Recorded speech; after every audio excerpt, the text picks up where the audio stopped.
There have been many reports from the state media in China that the next man to become the phony Communist Party leader and national president, the current vice president, Xi Jinping, will make a return to Maoist thought. Xi Jinping is set to replace Hu Jintao as the fake party leader and president in September 2012. His pledge is to fight the massive corruption in China by advocating a return to Mao Tse-tung thought. Many in Asia are confused about what seems to be a sudden move towards Maoism decades after capitalist restoration. As well, they should be. After all, Maoist thought goes directly against the exploitative and greed-ridden nature of capitalism. With capitalism the norm in China and actively being protected, one must wonder why the capitalist-owned media in China is speaking so highly of a return to Maoist thought. Some have already come to me asking my opinion on this emerging situation in the former communist country, as I am a Maoist myself. Well, I'm sorry to disappoint any hopeful people out there, but I'm absolutely certain this is a complete fraud. There will be no restoration of Maoist thought or Maoism at all in China. Xi Jinping was visiting Chongqing recently. He praised Bo Xilai for his work on singing red songs, studying the Maoist canon, telling Mao-era stories, and passing along Mao's dicta. These activities have gone deeply into the hearts of the people and are worthy of praise, Xi said. Since mid-2008, Bo's officials have organized 128,000 red song shows and 28,000 public recitations of Mao's writings. About 130 million cell phone and computer text messages containing Mao's thoughts and models have been sent to schools and college students. I question the motivation behind the support of any such revival of Maoist thought. After all, China is a communist country predicated on the ownership of private property.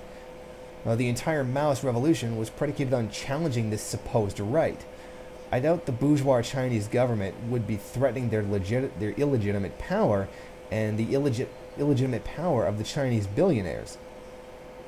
In the last few years, since the global economic recession brought on by capitalism's mindless drive towards super profits, without concern for the stability of the future, there have been a dramatic increase in social unrest incidents in China.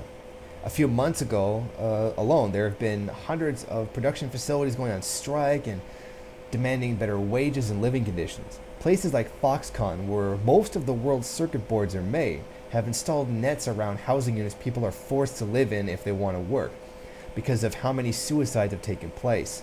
Clashes with police and riot guards have escalated since mid-2010 from people seriously unhappy with the social policies of the government.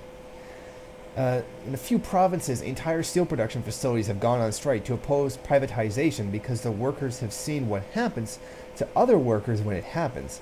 Upwards of 3,000 workers in a single facility have locked themselves in protest.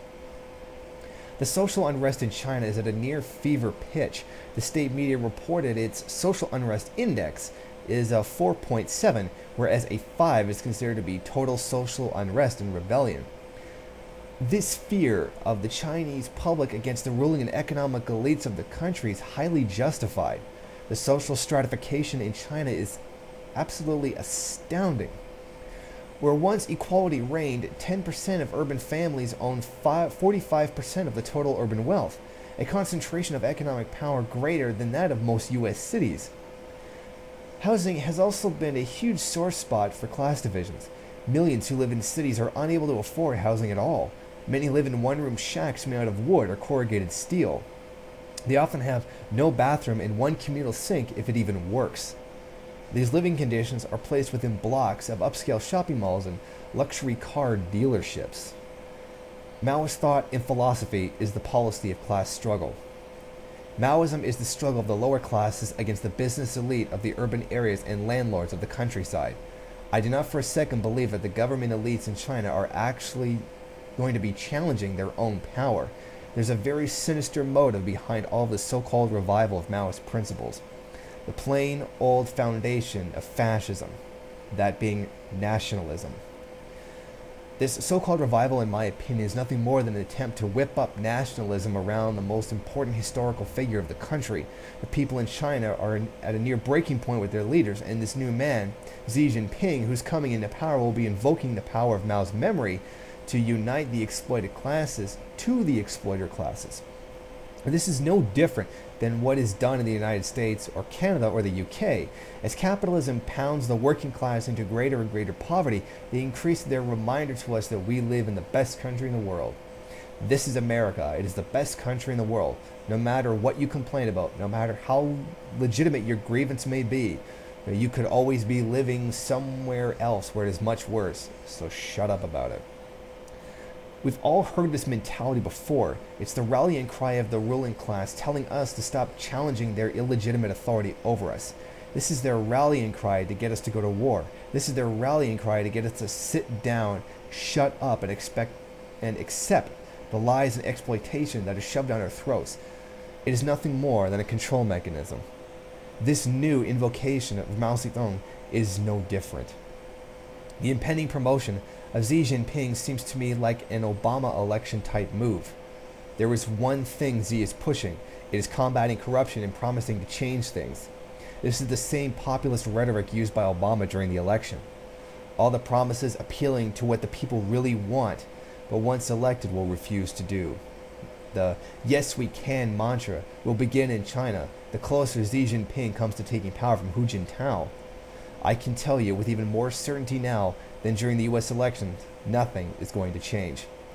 The call for return to Maoism would defeat the entire premise of modern-day capitalist China. Mao advocated to do things for the people with the people in mind. This is the complete antithesis of the way things are done in China now. Doing this for the people and not for yourself goes against capitalism. Are we to believe that Xi Jinping is calling for the wealthy elite to be overthrown and the means of production seized from them? Of course not. No one in the Chinese government who challenged personal wealth and advocated the return to socialism would last at all, let alone become the president. We are all familiar with what happened to those who protested against the government for a return to socialism in Tiananmen Square. Students gathered to sing the International, demanding a return to Maoism. No, this is not an imminent return to Marxism, Leninism, Maoism in China. This is a ploy to try to trick the Chinese people into obeying their illegitimate leaders by playing to a form of nationalism, much in the same way as George W. Bush told the Christian right that he was told by God to be president. I believe that the Chinese people are not stupid, and they know when they're being controlled and lied to. This is why there is so much social unrest right now. The only good thing that may come out of this is that the possible renewed interest in Mao's writings will inspire people to throw off the shackles of capitalist oppression once again.